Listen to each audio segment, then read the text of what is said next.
so close. SOOO close. The Houston Rockets finished their 2017-18 season with the league's best regular season record and were one half of basketball, and a few made wide-open three-pointers, away from a Western Conference title and, quite likely, an NBA championship. But with their season now over, the Rockets must look to the offseason for ways to maintain, and hopefully to improve, one of the greatest rosters in franchise history.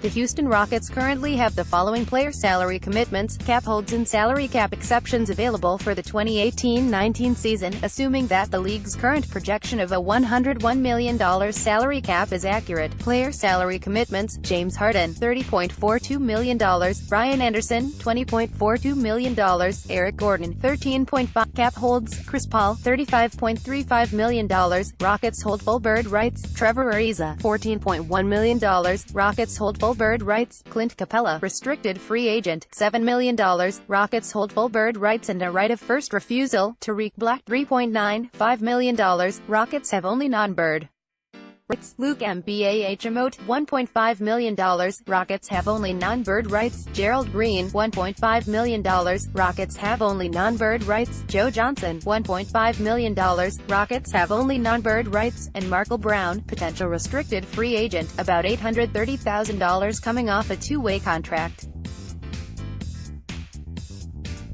Other salary cap exceptions: if Houston operates over the salary cap this summer, very likely given the cap holds of free agents the team would like to bring back, the Rockets will have access to the mid-level exception, MLE, either the non-taxpayer variety, $8.57 million, the use of which would impose a hard cap at the apron level, currently projected at about $129 million, or the taxpayer variety, $5.29 million. Houston will not be able to use the biannual exception, $3.35 million, since they used it last summer on Black. In the unlikely event that the Rockets use cap room this summer, they could instead have the room exception of $4.41 million at their disposal. Given their salary commitments, and based on current cap projections, the most cap room the Rockets could create, barring trades, yeah, I know, is about $18.38 million. This assumes that Houston renounces its rights to all free agents, doesn't pick up its option on Jackson, and waives Joe. But since Paul and, likely, Capella are each worth at least that much as a free agent, it is unlikely that the Rockets operate below the cap without some extraordinary salary dump trades. And no, dumping Anderson's contract alone will not create meaningful cap room on a Rockets team that still features Paul and Capella. As the Rockets prepare for the NBA draft and the subsequent free agent season, there will be some internal maneuvering for GM Daryl Morey and his staff to do. Houston will take less than 0.00001 seconds to extend a qualifying offer to Capella at $4.75 million, more than he'd otherwise receive based on his prior salary, due to meeting the starter criteria over the past 2 seasons, in order to make him a restricted free agent and to give the Rockets the ability to match any offers from other teams. More on that below. Extending the qualifying offer does not lower Capella's cap hold. The Rockets will also likely exercise their team option on Jackson, who is not trade eligible until July 11 due to when he was signed, especially since his 2018-19 salary is non-guaranteed. While the 2017 CBA has changed the rules regarding how much non-guaranteed contracts can count for salary matching purposes, Houston and Jackson can always elect to amend his contract in order to guarantee his salary, in whole or in part, to the extent necessary to make a trade work. The Rockets can make Brown, coming off a two-way contract, a restricted free agent by extending him another two-way contract for next year, with $50,000 guaranteed, as a qualifying offer. It is unlikely that the Rockets would match any offer of an NBA contract for Brown. The Rockets will enter the 2018 NBA draft armed with the 46th pick from Miami, acquired in a draft night trade with Memphis last year, the full $5.1 million of their maximum cash allotment for 2017-18 to spend before July 1, as well as an assortment of players, draft rights, and future picks to trade. However, the prospects for a significant draft night trade, something that the Rockets typically seek out, are pretty low. Because Houston remains subject to a hard cap through June 30th, the Rockets cannot exceed the 2017-18 apron level as a result of any draft night trade. That said, with the Rockets a good $7 million shy of the apron, and $1 million below the luxury tax threshold, the hard cap shouldn't be a major impediment to a draft night trade. Houston might have some concerns about a draft night trade causing them to have to pay luxury tax, but that would only happen if the trade involves a substantial trade bonus. Of course, a trade could be agreed to in principle, with the actual consummation of that trade not going through until following the July moratorium. More on that below. Houston will be without its own first-round pick 30th overall, which was sent to the Los Angeles Clippers in the big trade for Paul last summer. They are also without their second-round pick, the 60th and final pick of the draft, which was sent to the Philadelphia 76ers in a trade for Sean Long's non-guaranteed contract, one of many such trades the Rockets made last June in an attempt to exploit a loophole in the new CBA, which grandfathered in the ability to use pre-existing non-guaranteed contracts as salary filler and trades. The Rockets currently possess all of their own future first-round picks, starting in 2019, and all of their own second-rounders, starting in 2020. As for the draft pick Houston does hold, the Rockets could go in a number of directions. They could elect to use the pick on a player to add to their 15-man roster for next season. However, this is a veteran team in win-now mode, so adding rookies to the 15-man roster may not be ideal. Also, last year's second-round pick, Isaiah Hartenstein, agreed to play last season for the Rio Grande Valley Vipers on a G League contract, for far less than he could have made playing in Europe, so it is possible that Hartenstein may be given a shot at one of those 15 roster spots. They could instead use that pick on an international draft prospect to stash overseas for a year or two. Perhaps the Rockets decide to select a player who has agreed before the draft to sign a two-way contract for next season, a tactic employed by several teams last year, even if that player is not the best talent available at 46. The Rockets could also look to move up in the draft, something they often try to do, although don't expect them to move up very far. Although Houston still has $5.1 million in cash to spend in trades, don't expect Rockets owner Tillman Fertitta to open his pocketbook significantly on draft night. As was the case last year, that cash may be earmarked for a possible series of big trades in late June. Houston might use a portion of that cash to dump a small salary like Onaku's, although the team may prefer to keep his salary on the books until all major trade scenarios, some of which may require his salary as filler, are exhausted. More likely, Fertitta may just hold on to that cash given the massive luxury tax bill that awaits him after next season. Perhaps more so than in any other off-season in recent memory, the decisions relating to Houston's own free agents will have far and away the largest impact on the Rockets' off-season.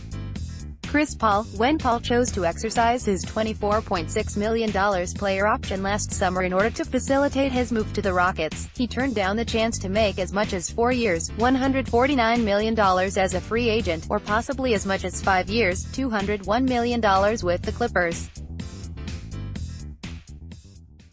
There were likely several teams out there willing to give Paul such a contract. The Rockets and Paul may have had an understanding that he would be made whole the following summer. The question is, what would that mean? Is Houston going to offer Paul a max contract that would pay him $158 million over 4 years, or $205 million over 5 years? Was the enticement of championship contention, not to mention no state income taxes, enough to get Paul to lower his long-term asking price? Another complicating factor here is that Paul is still the president of the National Basketball Players Association, so he may not want to set a bad example by give the Rockets any sort of discount. This one is going to be very interesting and could impact other moves the Rockets make over the next several years. Clint Capella. Few players did more to improve their free agent stock than Capella this past season. At the start of the season, he was a promising young big who might get a decent contract but would probably be a victim of an oversaturated free agent center market. But now, after a great regular season and an even better playoff run, Capella might just be the top free agent center on the market. As a restricted free agent, the Rockets will have the right to match any offer for Capella. Capella could command an offer sheet as large as 4 years, over $108 million. While that is a rather steep price to pay, Capella is an ideal center for the Rockets system on both ends, and there is no way to replace him with a comparable player if they do not match. While few teams will have the cap room available to offer Capella a huge deal, two teams to watch out for are the Phoenix Suns and the Dallas Mavericks. Here's hoping the Suns and Mavs each select centers in the top 5 picks of the upcoming draft, which features several terrific center prospects like DeAndre Ayton and Mo Bamba, making it less prudent for them to sign yet another young center to a max, or near-max, long-term deal. Another option is for the Rockets and Capella to work out a long-term deal before July 1st, thereby avoiding the risks of restricted free agency for both parties. Trevor Ariza. Ariza is the glue that has held the Houston Rockets together for the past 4 seasons. He has been the quintessential 3-and-D guy, typically guarding the opponent's best perimeter player or mobile big. Every NBA team needs a player like Ariza. The Rockets will be tested this summer on the value they place on a soon-to-be 33-year-old small forward whose defensive skills have been slowly diminishing. Ariza also happens to be very close friends with both Harden and Paul, so there are relationship issues in play here as well. Ariza's value on the open market is uncertain. Given his age and the scarcity of teams with the cap room to spend on role players, even really good ones, it is not clear whether Ariza could command much more than the non-taxpayer MLE elsewhere, though he might be able to get more annually, on a shorter-term deal. Plus, as with Capella, the Rockets' inability to adequately replace Ariza if he leaves may force the Rockets to overpay him. Luke NBA Achamote was an absolute steal in free agency last summer for Houston, who landed him for the veteran's minimum salary. Unfortunately for the Rockets, they only have non-bird rights to him, meaning that the most they can offer Luke without using cap room or another salary cap exception is 120% of the veteran's minimum salary for next season. The estimated veteran's minimum salary next season for a player with 10 or more seasons of experience is about $2.37 million, so 120% of that would be about $2.85 million. But given his performance this past season, ill-timed shoulder injury aside, Luke might command well in excess of that in free agency. The Rockets might need to throw most or all of the taxpayer MLE at Luke in order to keep him. Houston will be hoping to convince NBA Achamote to take less to remain a valuable piece of a contender. Gerald Green was one of the feel-good stories of the entire 2017-18 NBA season.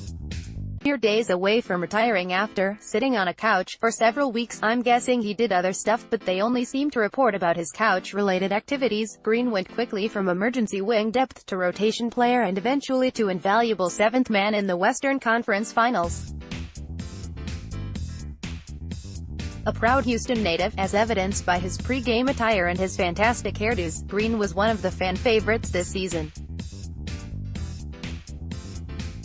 With NBA Achamote, the Rockets only have non-bird rights to Green.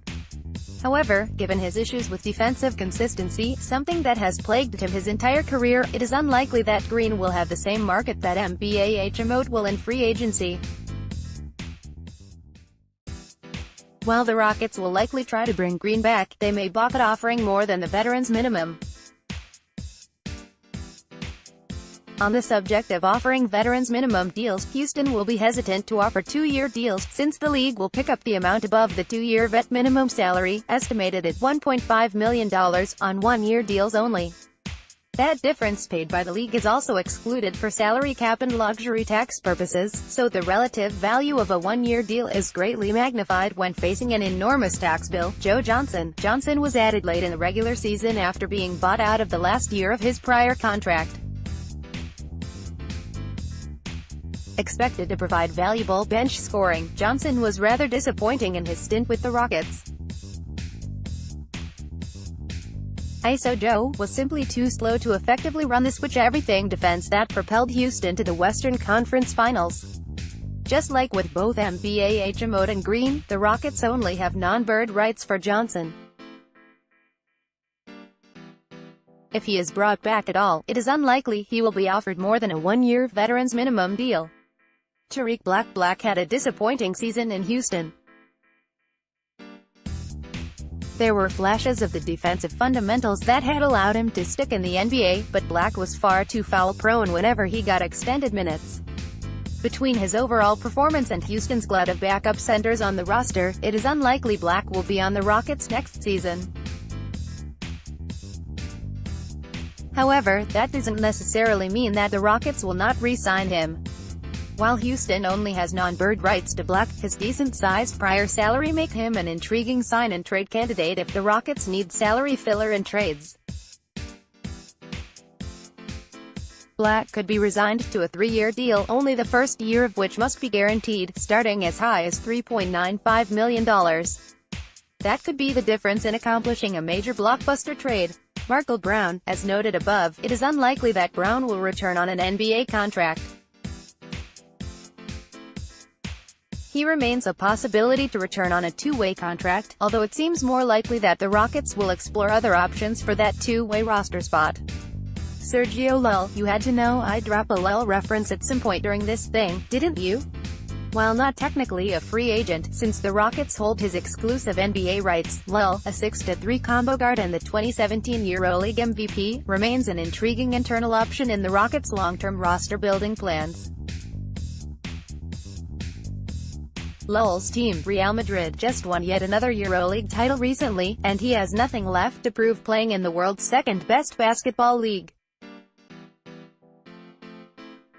While it is highly doubtful Llull finally comes over to Houston this summer, there are neither the dollars nor playing time available on this particular roster to entice him to leave his personal paradise in Madrid, plus he's fresh off an ACL tear that cost him nearly the entire 2017-18 season. He remains an option in 2019 or, more likely, 2020.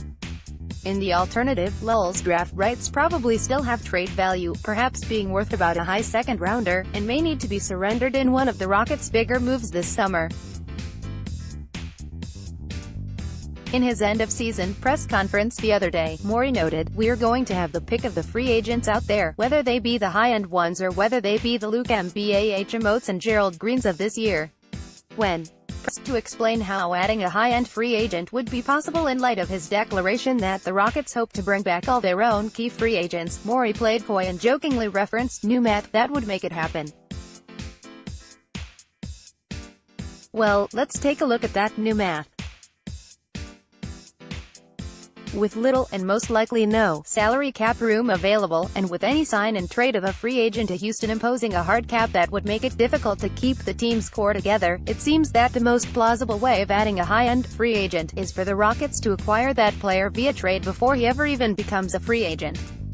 The Rockets and Chris Paul shocked the NBA world on June 28, 2017, when Paul surprisingly picked up his player option avoiding free agency altogether, and accepted a trade to Houston.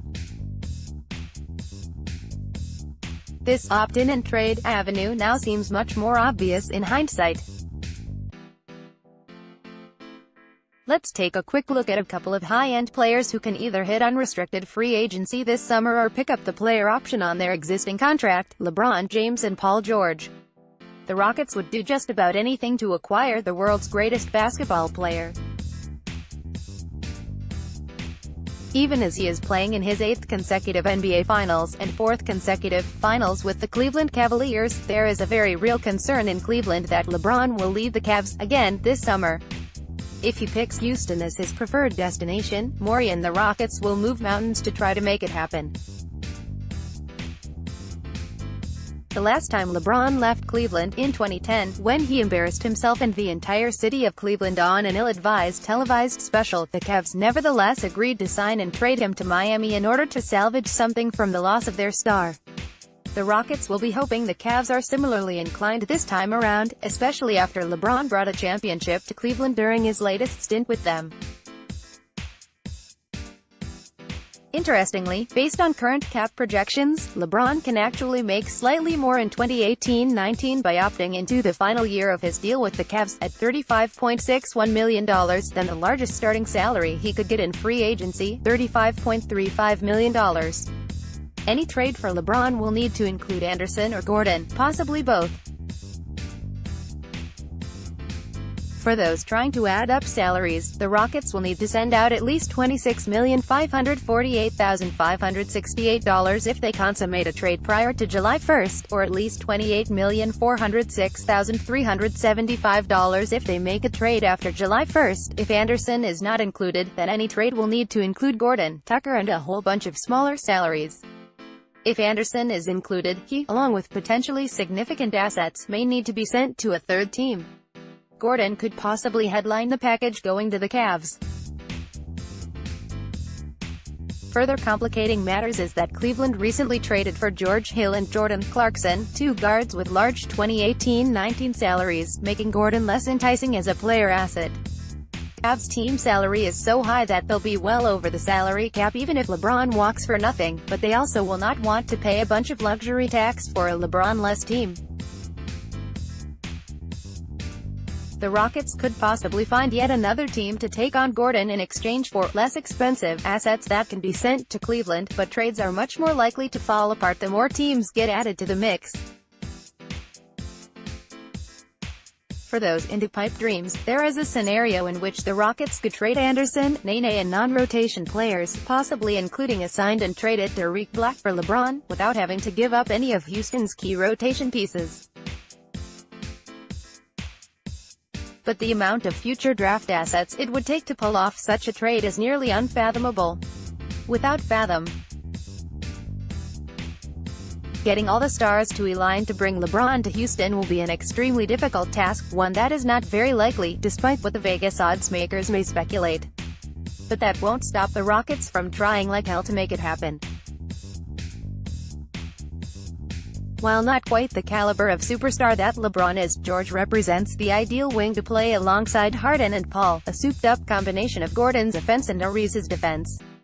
He is also still only 28 years old. An opt-in and trade for George would involve at least two fairly large obstacles. First, the option year on George's current deal pays him only $20.7 million, a far cry from the $30.3 million starting salary he could command as a free agent. Would George make the same sacrifice that Paul made last season in order to play on a legit contender, rather than with his hometown Los Angeles Lakers, who will certainly offer him the max? Second, any trade for George would need to involve the cooperation of the Oklahoma City Thunder. The last time the Thunder and Rockets made a big trade, the Thunder didn't exactly come out of it smelling like roses. Will Sam Presti and company be willing to trade one of their top two players to a Western Conference rival? A trade for George would almost certainly start with Gordon. His salary is close enough to George's that only a little filler, a couple of minimum guys, would be necessary to match salaries. If George is truly ready to bolt for the Lakers, which would leave OKC with nothing, perhaps the Thunder would view Gordon as an adequate consolation prize who can contribute to their ongoing quest to revive their Western Conference relevancy. The best signifier of whether Morey's free agency comments prove prescient will probably be how they use the taxpayer MLE. With an estimated maximum starting salary of $5.29 million and topping out at 3 years, just under $16.7 million, the taxpayer MLE hardly represents the type of payday that most really good free agents covet. However, there are some veterans, many of whom have already gotten at least one big payday, who will take less in order to contend for a title. The allure of a rotation spot on a title contender may also draw several potential MLE-caliber free agents to Houston as vet minimum signings, just as NBA HMO and, later, Johnson were drawn to the Rockets. I will leave it to others, or at least won't cover it here, as to which particular, non-star, free agents the Rockets will seek out. Besides, this article is pretty damn long already. Maybe in the next article. If Houston only brings back its core guys, Paul and Capella, in particular, let alone adding more salary via trades or outside free agency, the Rockets' team salary is going to drastically increase. Fertitta will have to cut a massive check to the league office after next season, and likely beyond, in order for Houston to field a contending roster going forward. The luxury tax, an attempt by the league to promote parity, is a punitive penalty imposed against teams whose payrolls exceed the salary cap by a certain amount. The luxury tax threshold for 2018-19 is currently estimated at $123 million. The luxury tax rate starts at 150% and escalates with each additional $5 million in team salary above the tax threshold. Using an illustration employed by Clutch here, if Paul gets a max contract, Capella gets a max offer sheet that Houston matches, or Isa gets a deal starting at $10 million, NBA HMO gets the full taxpayer MLE, and the rest of the roster is filled out with vet minimum salaries, the Houston Rockets' team payroll could be as high as $285 million, including about $124 million in luxury tax. The highest marginal luxury tax rate for that roster would be 525%. While this illustration is a bit extreme, it is quite likely that the Rockets will find themselves in a less pronounced version of this situation.